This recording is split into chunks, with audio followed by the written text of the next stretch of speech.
కేంద్ర ప్రభుత్వం బీసీ రిజర్వేషన్లపై మొండి వైఖరిని మానుకోవాలని ఆర్ కృష్ణయ్య వి హనుమంతరావు హెచ్చరించారు. కాచిగూడలోని అభినందన్ హోటల్లో బీసీ నాయకుడు గుజ్జ సత్యం ఆధ్వర్యంలో నిర్వహించిన సమావేశానికి ఆర్ కృష్ణయ్య వి హనుమంతరావు హాజరయ్యారు.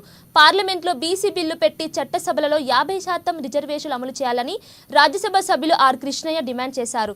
ప్రపంచంలో ఏ దేశంలో మెజార్టీ ప్రజలను ఈ విధంగా అణిచిపెట్టలేదని విమర్శించారు. బీసీలకు ఏ రంగంలో కూడా జనాభా ప్రకారం వాటా ఇవ్వలేదని, వెంటనే జనగణనలో కులగణన చేపట్టాలని డిమాండ్ చేశారు. బీసీల అభివృద్ధికి ప్రత్యేక స్కీమ్ను రూపొందించి 2 లక్షల కోట్ల బడ్జెట్ను కేటాయించాలని విహెచ్ కోరారు.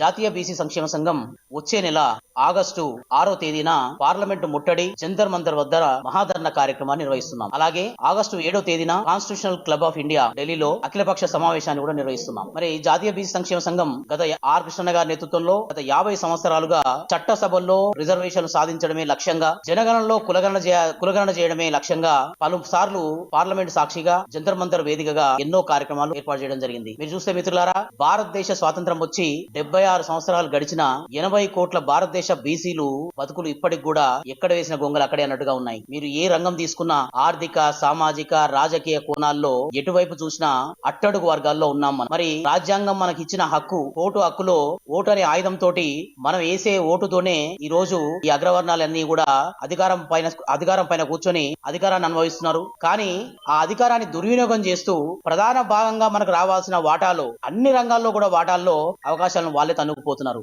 మరి ఇవన్నిటిని కూడా సాధించుకోవాలి అంటే మన ముందున్న మొదటి లక్ష్యం జనగణనలో కులగణన.